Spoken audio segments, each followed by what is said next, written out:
कहा था, हम लोगों ने महापुरुषों से परामर्श करके लिखा था, आपको केवल 3 दिन का उपवास करना है। आपने 11 दिन का संपूर्ण उपोषण किया।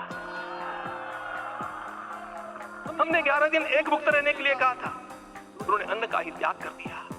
महाभारत में कहा गया है, अनशन यह सबसे बड़ा तप है, अनशन। और उसको उनके जीवन में साकार होते हुए मैंने केवल देखा नहीं, मैं थोड़ा तार्किक हूं। आपकी परम पूजनीय माता जी से मिलकर के मैंने उसको रिकन्फर्म भी किया था कि आपका यह अभ्यास 40 वर्षों का है। ऐसा तपस्वी कोई राष्ट्रीय नेता प्राप्त होना यह सामान्य बात नहीं है।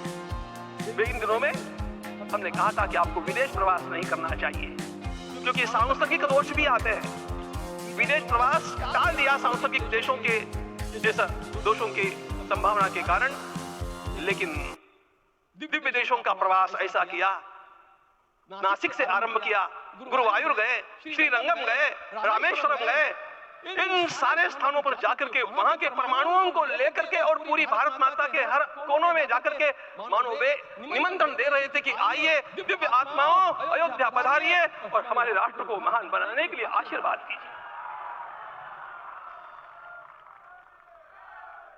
हमने केवल कहा था 3 दिनों तक आपको भूमि शयन करना चाहिए। 11 दिनों से आप भूमि शयन कर रहे हैं। इस कड़कड़ाती ठंड में इस प्रकार का शयन करना। मित्रों, ब्रह्मा जी ने सृष्टि को निर्माण किया। उस समय उन्होंने एक शब्द को सुना था। भारत की संस्कृति का सबसे मूल शब्द है तप, तप इति। हमारे पूज्य गुरुदेव के गुरुदेव परम गुरु कहा करते थे, कांची के परमाचार्य जी महाराज, तपश्चर। मैं जब भी उनसे मिलता था वे कहते थे तपश्चर। आज तप की कमी हो गई है और उस तप को हमने साकार आप में देखा। मुझे इस परंपरा को देखते हुए केवल एक राजा याद आता है जिसमें यह सब कुछ था, और उस राजा का नाम छत्रपति शिवाजी महाराज। छत्रपति शिवाजी महाराज।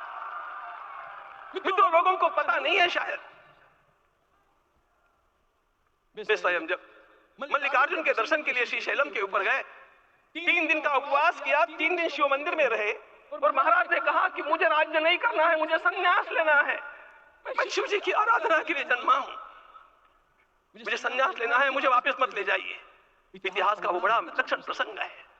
उस प्रसंग में उनके सारे ज्येष्ठ मंत्रियों ने उनको समझाया और लौटा करके लाया कि यह भी आपका कार्य भगवत सेवा ही है। आज हम लोगों को उसी प्रकार के एक महापुरुष ऐसे प्राप्त हुए हैं जिसको भगवती जगदम्बा ने स्वयं हिमालय से लौटा करके भेज दिया कि जाओ भारत माता की सेवा करो। तुम्हें भारत माता की सेवा करनी है।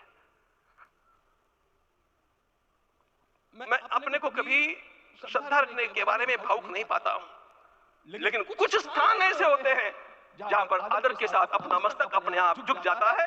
ऐसा एक स्थान हम लोगों को उच्च पदस्थ इस राजर्षि ने जब दिखाया तो मुझे छत्रपति शिवाजी महाराज के गुरु समर्थ रामदास स्वामी महाराज की याद आ गई। उन्होंने शिवाजी का वर्णन किया, निश्चयाता महामेरु, निश्चयाता महामेरु, बहुत जनासी आधारु, अखंड स्थितिता निर्धारु, श्रीमंत योगी।